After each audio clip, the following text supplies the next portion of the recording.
This year legitimately could be LeBron James's last chance at acquiring another NBA championship. Now, he already has a lot, and you've probably been hearing for a very long time that LeBron, this year he's washed, or this year he's no longer going to be good. And that's not really the standpoint I'm coming from. I'm not coming from the fact that I think LeBron's going to become a bad basketball player, because at this point in his career, he's still a top 10 NBA player, extremely good at every facet of the game, and he results in winning when he is on the court. There's no questions asked. And I'm not saying he's going to fall off a cliff next year or anything like that, or any years coming, because at this point, he's so old and he's still playing at such a high level, no telling when his skills are actually going to start falling off of a cliff. Because, eventually it's going to happen, but I'm not going to predict when, because he has already defied all odds.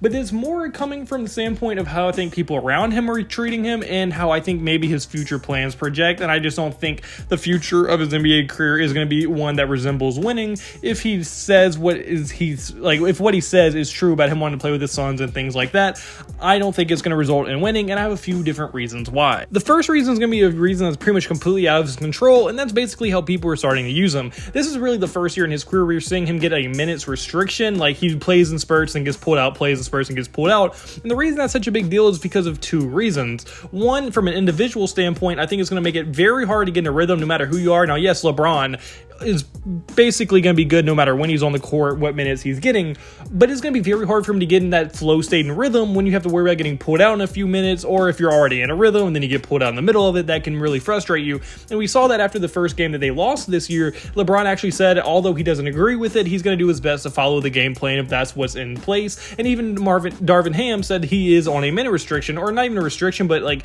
he's playing in bursts opposed to what he usually would do. And in my opinion, I don't think that's indicative of winning on any level, because like I said, individually it's going to probably hurt him from a rhythm standpoint, and then also from a team standpoint, when you're never really going to be able to get consistent minutes with your best players and you're pulling him in and out, I think that's going to really screw with the team's rhythm and the team's chemistry and the team's flow state, and I think that could really make it hard and challenging for them to beat some of the best teams in the NBA on a consistent basis when you're doing a minute restriction like that to one of your best players on your roster. I just think it's not going to be very indicative of winning, and they either need to A, get rid of it and let LeBron play all the minutes he wants to play, or B, they're going to really have to rely on Anthony Davis and hope he has an MVP level year to carry them through the minutes that LeBron's not going to be playing. And it looks like LeBron is probably going to be set on this restriction for at least the next few months to see and kind of feel how it goes. And I think this is going to be very challenging for the Lakers to be consistently good with this type of minute restriction going on. And then really, as far as the bigger picture thing, LeBron has openly said how he fully plans on playing with not only Bronny, who could go to the NBA as soon as next year if he's a one and done, but also playing with his younger son, Bryce James. And if he does plan on playing with them, he will most likely have to leave the Lakers. And with Bronny being one of the top prospects in college, assuming if he was a one and done, he would probably be a top prospect in the draft, which would mean he would go to a team that isn't that great or is a high lottery pick, and means your roster wouldn't be that good. And LeBron is no longer the guy where if you go to that team, you're an instant NBA Finals contender. He's no longer at that level, and I don't think Bronny is going to be at that level, obviously, when he gets there. So although he would be playing with his son, him having to jump from team to team to go on to Bronny, I think is going to probably result in him being on a worse all-around roster, and it's going to be very hard to win a championship doing that, because the chemistry is going to be all bad. He's probably going to be in a situation where he doesn't want to be. Like I said, the roster is just not going to be the greatest, and I just think overall it's just going to be a lot of distractions and not really work. And if he does plan on doing that with Bryce James, his youngest son, as well, it's going to be the exact same situation, but probably way more exasperated, because he's going to be even older at that point. And if he is one and done and he does go to Bronny's team year one, like I said, that's going to be very challenging for any front office to build a championship contending team around him, and this is going to put them in a weird situation. And I don't think that's going to be very easy to win a championship, and I don't think it's very likely either that he'd be able to win a championship with whatever team he would have to end up going on if his case and plan is to end up playing with his son Bronny one day.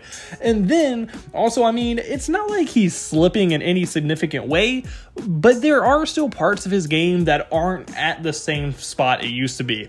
Obviously, he's no longer the athlete he used to be. He's still a freak athlete, don't get me wrong, but he's not the top 0.001% athlete. He's not the best athlete in the NBA anymore like he used to be. He doesn't rely on that heavily anymore, but he more kind of relies on being super smart with the basketball and having a high basketball IQ, and that's what you see in the past and getting his teammates involved. But not having that physical attribute to fall back on is a pretty big deal, because if you can have the IQ and be physically dominant, that's what made him the greatest player ever for so long. And now that he's kind of losing that, he's still a very good player, but he's no longer the best player in the NBA, hands down, like he used to be. And that is resulting in even last year was the first year he didn't even average 1 steal per game for his entire career. And now, yes, he averaged very close to a steal, but he didn't average it. And that's the first time he didn't average at least 1 steal in a game for a season. And I mean, that is partly due to him no longer being as athletic as he used to be. And it was also the 4th lowest 3-point percentage he shot in his entire career as well, with the 2nd lowest field goal percentage in the last 9 seasons. So he is kind of slipping from an efficiency standpoint, which could be due to his athleticism, especially his field goal percentage, because getting to the rim is no longer as easy as he used to be. His 3-point percentage probably dropping because now teams aren't going to get completely out athletic by him and out strength by him, because he's no longer that, like I said,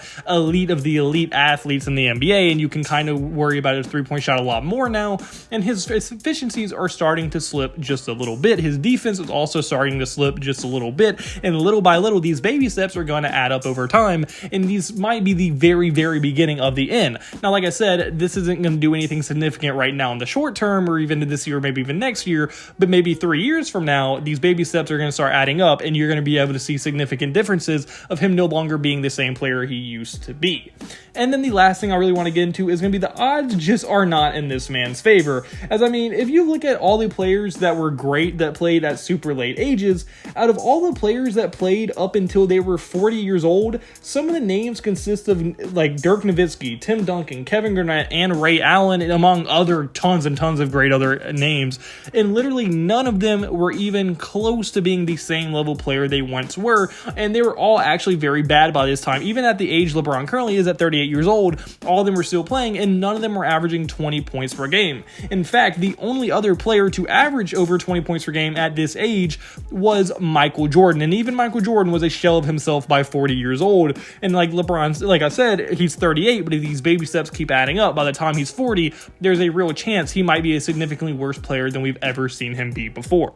And you can only imagine how much worse these odds are going to get every year he stays in the NBA, and every year that he wants to play with his son Bronny. And like, say Bronny's not a one and done and he ends up being a 3-year college student, LeBron's going to be 41 years old by the time Bronny gets there. Is he really still going to jump ship, go to a completely different city, a completely different team he's never played for?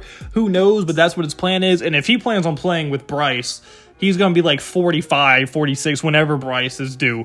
So, I mean, I just can't see that even being a possibility. But, like, even Bronny, like, the chances are he probably won't be a one-and-done prospect unless he just absolutely wants to play with his dad, which I don't think would be great. Now, I think Bronny's a good player, and he's going to be very solid in college, but I don't know if he's going to be good enough to be a top pick one-and-done. And so, I mean, minimum, he'll probably be a sophomore and out type player in college, and even then, LeBron will be 40 years old, and no telling what he'll look like at that point either. And then on top of that, he has just started getting injured for the first time in his career about 3 years ago, and he has kind of had a little nicks and knacks, and that's going to obviously impact him as well. So just no telling what LeBron's going to look like in the future, and I think that his time is coming to an end, and especially if he plans on playing with Bronny, it's going to make it almost impossible to win a finals with whatever team he goes to. And I just think overall, this is LeBron James's final chance to capture another NBA Finals trophy, and it could go a very long way in the GOAT debate as well. But unfortunately, guys, that's going to be for this video, so comment below. Do you agree with me? Do you think LeBron James is his last chance? How many chances do you think you have left? On your thoughts in the comment section below. If you like, point, hit the like button and subscribe button. It means the absolute word to me, and I hope you have a blessed day. Could I have a blessed day? So you need to have a blessed day. I'll go to God. See you in the next video. Goodbye. Boo. Blah.